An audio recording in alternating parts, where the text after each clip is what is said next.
Hi, welcome to Living in El Paso, Texas. My name is John Peña with Peña El Paso Realty Group. Thank you so much for checking out the YouTube channel. And as promised, we said that we were going to do a series kind of on the quality of life in El Paso. And while overall the quality of life here is very high, it's based off of 8 different factors, there is one factor that is not so good, and we're just going to jump right into it and cover that one now, and that is pollution. In this category, we are scored moderate, okay? Kind of right in the middle. Not terrible, but definitely not good. And so, super quick, water pollution, that's not a problem for us. We don't get a ton of water from the Rio Grande, and we don't rely on that water for our drinking water or any type of water. We rely on underground aquifers. Water pollution, not a problem for us.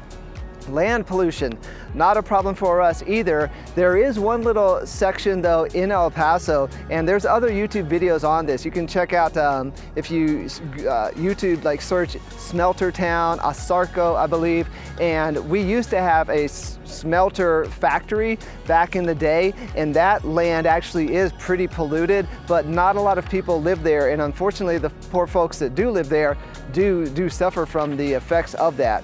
So really what we're talking about as far as pollution is air pollution. And so I've got some notes here, I'm gonna use them. As you can see, there's a crazy scene behind me. I'm gonna talk about what this is, but let's just jump right into, what is the air pollution, what's happening here in El Paso with it. So essentially, hot temperatures, hot weather can create prime conditions for what we're gonna call smog pollution. So smog pollution is also known as photochemical smog, and it occurs when sunlight reacts with pollutants emitted from, let's say, vehicles, factories, power plants, oil refineries, and other sources. And there's plenty of vehicles. We have our fair share of factories, but not a ton. But of course, in Juarez, which is right here, there are a number of factories. I believe they're called maquilas, and that's part of the good thing about our sister city of Juarez here is that there's a lot of commerce that happens, and the maquilas, or the factories in Juarez, they do a lot with developing auto parts, manufacturing auto parts, things like that. But of course, those factories there are emitting a lot of those pollutants in addition to what we're emitting here, and since we're so close, they all kind of mix together. So the resulting mixture of those pollutants includes things like ground level ozone, which we're going to talk about, particulate matter, nitrogen oxides, and VOCs, or volatile organic compounds, which is basically, I'm pretty sure, what's coming out of that guy right there. So, all of this can have pretty serious health impacts, especially if you have respiratory issues, say like asthma. So, it's going to exacerbate those conditions whenever you live in some place where those pollutants are mixing around in the air.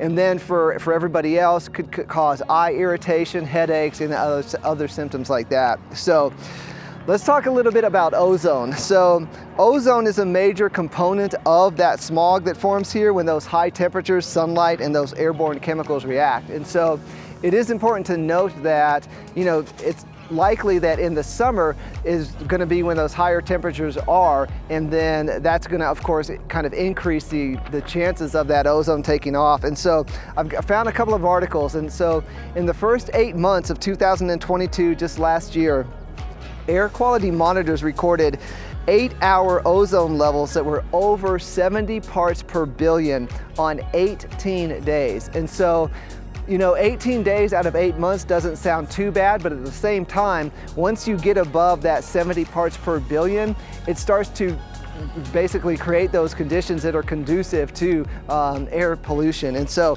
that's certainly something that is happening. And if you live in El Paso, or if you're from Juarez, you know that a brown haze does occasionally kind of settle over both El Paso and Juarez in the summer months. And that's when those emissions from all the vehicle, tailpipes, all of those industrial sources are reacting with that sunlight, creating ozone. And so, the city does have an environmental services department, and they're certainly doing everything that they can to help with this. One of the things that they're doing is that they're dispersing and distributing air quality monitors throughout the city, because depending on the wind patterns, different parts of the city will experience different levels of air quality, and so the city wants to do everything it can to stay on top of that. And yes, there is actually a new air quality monitoring station for ozone and particulate matter in Juarez as well. So it's not like it's just El Paso over here trying to clean up our air and Juarez is doing their own thing. They are obviously certainly aware of this. They don't want air pollution for their citizens, and so they're doing everything they can to combat that as well. And so that's a good thing. And so, if you look online, if you look up AQI, it stands for Air Quality Index, if this is something that you're really concerned about, you can monitor kind of on a daily basis, where's El Paso at, and we do typically fall in that moderate range. A lot of times we're good, for instance, in the winter, when there's not a lot of wind blowing stuff around and the temperatures are nice and cool, our air quality is good because the conditions just aren't right to create it. But in maybe those summer months or in spring, when we get a lot of the wind, that's when you're going to start to see our air quality start to climb up into that moderate area. And so a couple other little things here I thought were interesting. In 2021, the United States Environmental Protection Agency designated all of El Paso County as a non-attainment area for ozone, meaning that we need to do better. And so by being designated that non-attainment area, it automatically initiated a process where factories, facilities that contribute to air pollution are going to have to be forced to reduce emissions. So places like this behind me. And so let me kind of explain what is behind me. This is the Marathon Petroleum Corporation's oil refinery. It's basically it's been here 94 years, almost 100 years. It's about on 550 acres. It's kind of located kind of central east El Paso, south of Interstate 10. They refine up to 131,000 barrels of crude oil per day, and they employ 440 people. So basically, everything here is controlled, right? In the United States, we're good about controlling companies and telling them kind of what they need to do and what they can't do. And so this refinery is allowed to emit up to 934 tons of 10 pollutants from its different fuel storage tanks and other supporting facilities. Now, that's 89 tons less than under its previous permit, because they have to get permitted every, I think it's 5 to 10-ish years, but that's 89 tons less than under its previous permit, and most of that does include those VOCs, those volatile organic compounds. So those gases that are coming out of these pipes essentially are a main component of smog, and again, they can cause that eye, nose, throat irritation, and in some cases, it's been proven that they can cause cancer. And so, I was honestly on the phone with somebody just today, and they said, what I like about you is that you seem to be honest, and it feels like you're telling me the truth, that you're being as unbiased as possible. And of course, I'm sure there's a lot of cynical people out there that are like, look, this guy's a real estate agent. He's just trying to get me to, like, I don't know, move to El Paso and like buy a house with him. He doesn't care about me as a person or anything like that.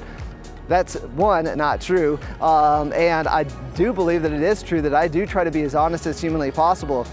I've lived in El Paso now for over 3 years, and I still love it. I loved it when I moved here, and I love it more now that I've been here. But at the same time, it's not perfect, because no place is perfect. It's got so many great things going for it, but I'd be lying if I said it was like this magical wonderland where there are no problems, because obviously, one of the issues that we are facing in this city is air pollution, and not only are we facing it, but we're in, facing it also with Juarez, because they're facing it as well. And so it is an issue that we wanted to make you aware of, so that we can provide as much value and insight about the city as humanly possible. So with that, I'm going to wrap it up. I hope that everybody's doing great, and we'll see you in the next episode.